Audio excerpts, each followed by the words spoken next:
July 3, after 2 years of remodeling and unforeseen expenses at the new Budgetel Inn.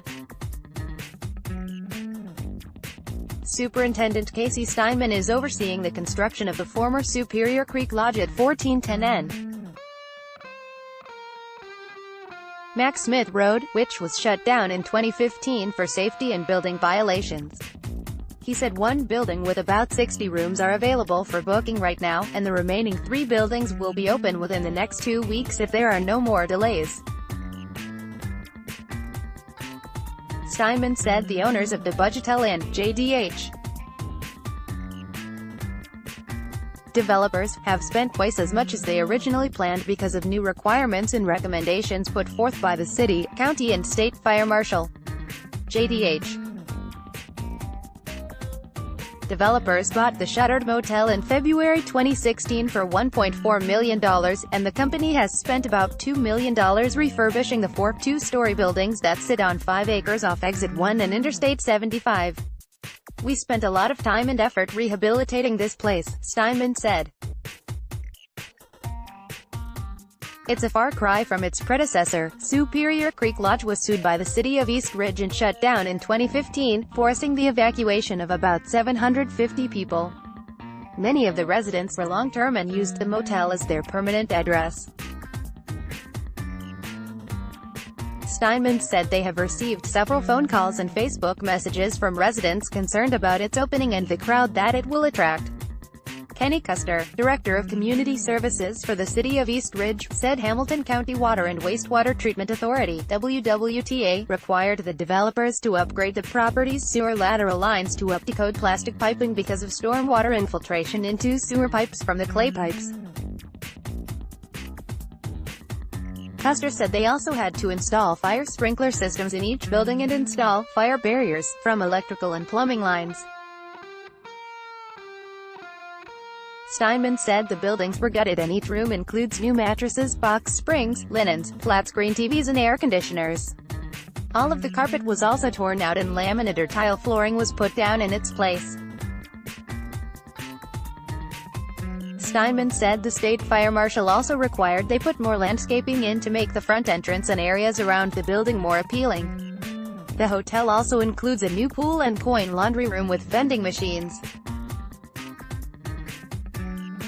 A security hut was built at the front of the entrance when construction began, but Steinman said they plan to have a security guard on duty 24 hours a day, 7 days a week after construction.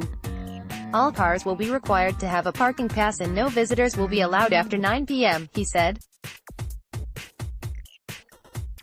"Our primary focus right now is not to house the residents of East Ridge," Steinman said. "We are really focusing on construction companies and lodging companies that travel for extended periods of time."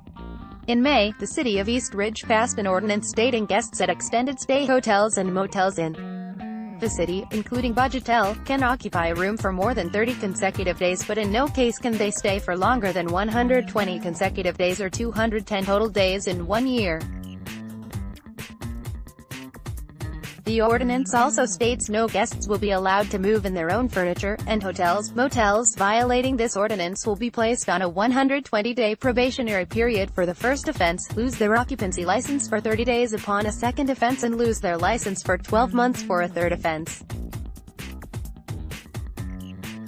Custer said the purpose of the ordinance was to prevent a place intended for transient occupancy from turning into an apartment complex with guests moving in all of their belongings. "From the city's standpoint, they just don't want it to get where it was," Custer said. "People had lived there, Superior Creek, for 13 years and there was a constant police presence. We are looking for a safe and sanitary environment," East Ridge resident Michael Clark said. He lived at Superior Creek with his stepbrother and their 2 dogs before it closed and then moved to another extended stay motel off Lee Highway. Clark and his brother eventually found a house in East Ridge. Said he knew of a lot of good, hardworking, honest people at Superior Creek that he still considers friends. Clark said he's looking into moving back to an extended stay hotel in Chattanooga because it's easier to maintain bills. I think it will be a good, positive thing for some good, hardworking people that may be single or single parents that can't afford deposits and all that, he said about Budgetel. East Ridge resident Charles Newby, who lives near the hotel, works in the construction industry and said he understands the benefit of extended stay hotels. He said, violence and prostitution occurs at the smaller motels near his home, and he worries that could extend over to a larger degree at the Budgetel. No two things are going to be similar, especially when it comes to tenants, he said. Part of me feels like law enforcement could do more, and if they are not working in tandem with places like this, then it's just going to be a vicious cycle. Resident Randy Sewell, who is the brother of East Ridge Vice Mayor Larry Sewell, said Budgetel has done nothing wrong and he has no problem with it opening as long as they can be good neighbors and respect our city, he wrote on the East Ridge Neighborhood Watch Facebook page. Others felt it would just be a repeat of Superior Creek's problems.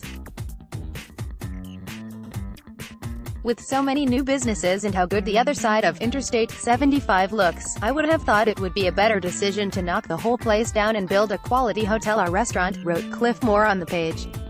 This place will continue to be what it always was. Custer said the city would have purchased the land if they wanted to tear it down.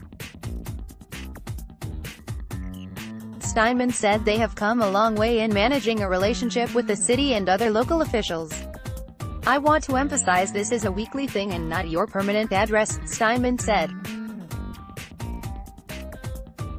Standard rooms will be $259 per week, plus tax, and the one-bedroom, apartment-style rooms will average about $100 more a week, according to Steinman. For more information, visit Budgetel Chattanooga's website at budgetel.com/hotel-details/by-chattanooga-tn. Contact staff writer Allison Shirker at timefreepress.com, @Allison Shirker 423-757-6651.